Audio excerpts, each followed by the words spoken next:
I know a lot of you out there probably have an idea about how you think this should go. Well, this is what I think. Looks like Jurassic World's headed into its third iteration, promising a mold of old and new characters into a spectacular showdown of dino superiority. If they want to learn from the series' past mistakes, saddle up.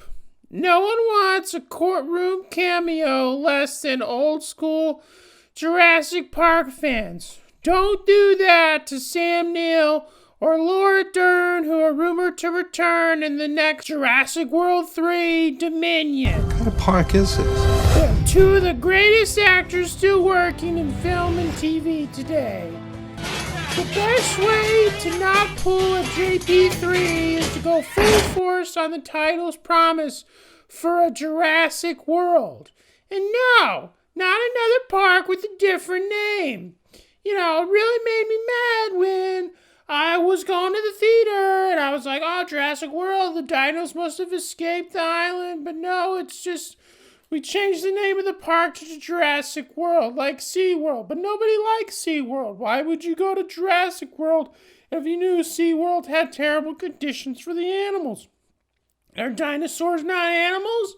Or are they demons? Or were they put there by Jesus to test our faith? I hope not. That's right. Not another park with a different name. Battle of Big Rock knows what I'm talking about. In my opinion, Fallen Kingdom was a waste of time, but they unearthed an interesting plot that is sci-fi scary beyond dinosaur dangers. And I'm talking about the little clone girl. You know, where was that? It came out of left field. It was like, well, I guess we clone the dinosaurs so we can clone this little girl and she's going to free the dinos because they're clones like her. How come we never introduced cloning before? They could have cloned a lot of other cooler characters, but instead it's just this little stupid girl who came out of left field. Whatever, who cares? Anyway, to conclude this chapter, the filmmakers need to turn inward, and I mean all the way inland, to discover what we all left behind. Was the destruction of the island and ramp up of multiple dinos good breeding, or was it all a plan by Henry Wu's mysterious benefactor, who was fed up with society? But in reality, who could downplay insanity even more? What kind of park is this? Back in Anywhere, USA, while Claire Deering is gearing up with her science team fighting an immovable Congress, the T-Rex bursts in and eats the big man in charge. On the other side of the world, in dementia, Ian Malcolm hatches out a new plan unbeknownst to his daughter, Kelly, who we all forgot about. He could have been a great character. Anyway, she's home taking care of her dying father. Ian Malcolm, he devises a plan that he and his fellow man can live among the dinos in peace by merging their DNA sequences, the human ones, with the dinosaurs.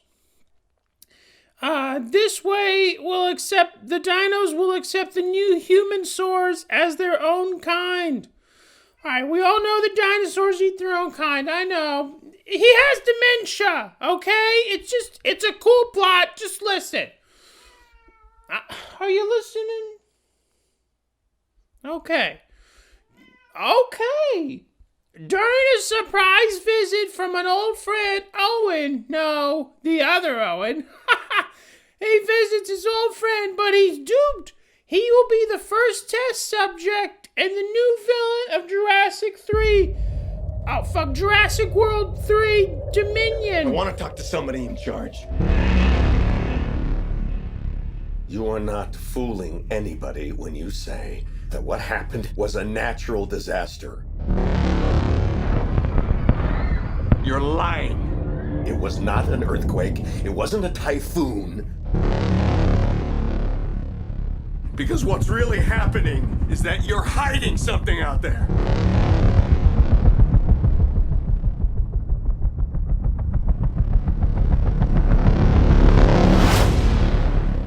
is gonna send us back to the Stone Age!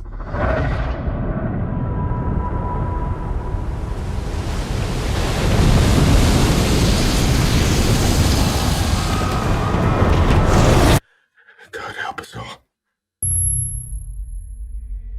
After Claire's team is annihilated by the new Nick Van Owen or Nick Van Stegosaur and the Ian Malcolm or Ian Brachiosaurus, she is on the run back to the only place that makes sense in this crazy story. Meanwhile, Ian Malcolm and Nick Van Stegosaur or Nick Van Owen with dino skin collect the scared population of Anywhere USA to be the first test subject of their dino society. Determined to end the suffering, Claire finds Dr. Ellie Sattler and Dr. Alan Grant enjoying their retirement. Alan turns Claire away, not wanting to deal with this silly franchise because we all know what happened when he went back to the island. Ellie lets her in on a little secret, a virus created not by bats but by man for the dinos in case of an outbreak. But who knew? It's back on the island. And guess who's living on the island awaiting Claire Deering's return? Owen Grady, fan favorite hunk of the day. Except when she finds him, he's full on survivalist mode. You know, he's probably shirtless and he's wearing like bear skin or goat skin, you know, because they had goats, or maybe he's just fucking wearing dino skin and he's riding the raptors, or the raptors are following him and he's riding something else. You know, just go full 100 BC, hot that 10,000 BC, just make it real fun, you know, just Owen Grady's always wanted to be this guy, but you know, they're always tiptoeing around it, but now this is the movie to do it, because it's the last movie he's gonna be in, you know, just let him do his thing. So, most of the island was eaten by the volcano, but there are still habitable places for Blue and his new crew. The scariest part of her visit isn't the T-Rex, or the Adomalosaurus, or the weird T-Rex mix, or whatever they did in that last stupid movie, but the man who controls the dinosaurs with his telekinetic link, Ray Arnold. Hold on to your butts, this is gonna be crazy. Hold on to your butts. We all thought he was dead, but they never found his body. Having lived on the island in the shadows, Ray Arnold stole the technology that they had created in Jurassic World and has been communing with the dinosaurs ever since. Sure, Claire is there for the virus, but they didn't expect this plot twist. It'd be really, really cool to have Sam Jackson come back in this film as just this crazy dude. Yeah, he's missing an arm, but maybe he has like a dino arm or robot arm or some kind of weird mix, and then maybe he's the one riding the dinosaur, but he has this weird mind link just like Owen Grady does, but his is even better. So it turns out that, you know, they get the virus, they get it from the lab, you know, the secret lab that no one knew about, you know, and somehow it wasn't destroyed by the volcano lava. It doesn't matter. It's my belief. It's a crazy adventure dinosaur story. What do you want? Okay, listen. It is my belief that by bringing back all the old characters, this would be a great way to reinvigorate this dead film and service all the fans. Turns out that the virus Claire infects the Master Rex with isn't a virus for the dinosaurs, but for humanity, because who hatched this plan all along but Henry Wu's mysterious benefactor? That's right. The virus is here to wipe out humanity so the dinosaurs can live. If that doesn't scare you, what will? Alan Grant locking and loading, taking on the threat with his surrogate son, Owen Grady. Now that's a third film that'll get you excited about de-evolution. Okay, so at that point you have Claire, Owen, and Alan Grant. No, not Alan. Richard Taylor. Wait, what's his name?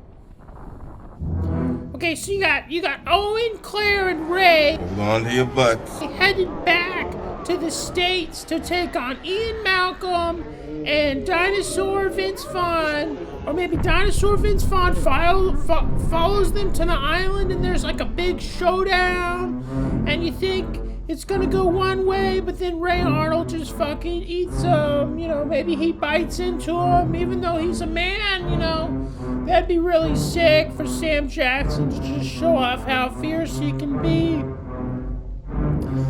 And then they get back to the States, and Claire's like, I'm gonna infect this dinosaur with the disease, and Owen Gray's like, but Claire, you love dinosaurs, and she's like, but I love humanity more. And then, he's like, I love you, and then they kiss and mate, and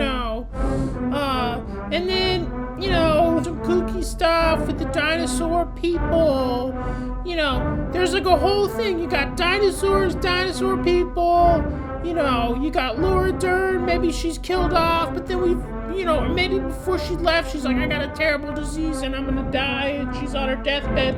But it turns out she has a clone, and the clone is the one that is enacting all this crazy shit, and Alan Grant is like, oh man, this is so cool. Alan Grant's excited because Owen Grady brings his raptor buds, and it's like this whole big, fight in Anywhere USA, where all the dinos come together because Alan Taylor brings them together.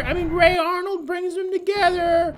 And it's like this big showdown. It's going to be great. And this would be a great way to send off all the old characters, but in a new way, create the Jurassic World we've all been waiting for. You know what I mean? Now we have all the dinosaurs all over the planet. We've introduced dinosaur people. Now you have a whole playpen to play with. You got a mix of Dinotopia and a mix of, that TV show, Dinosaurs. It's a fun show. It should be a fun movie. I like dinosaurs. I want to see dinosaurs in action, chasing humans, and humans becoming dinosaur people. This whole thing would be great. It'd be really great. Anyway, okay.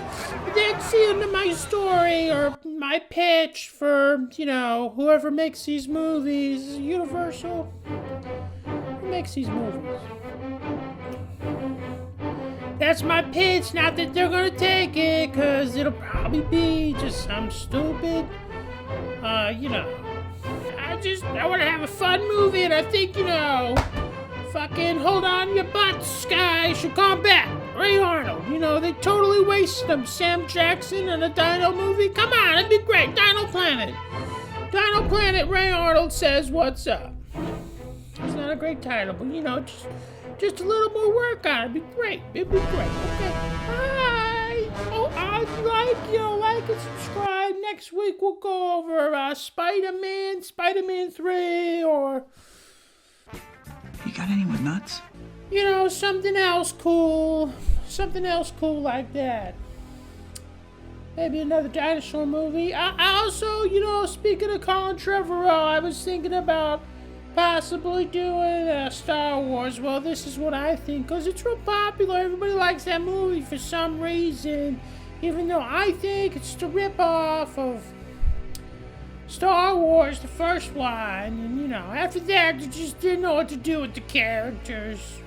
If you want more from my imagination, like and subscribe. Okay, have a great day. Bye.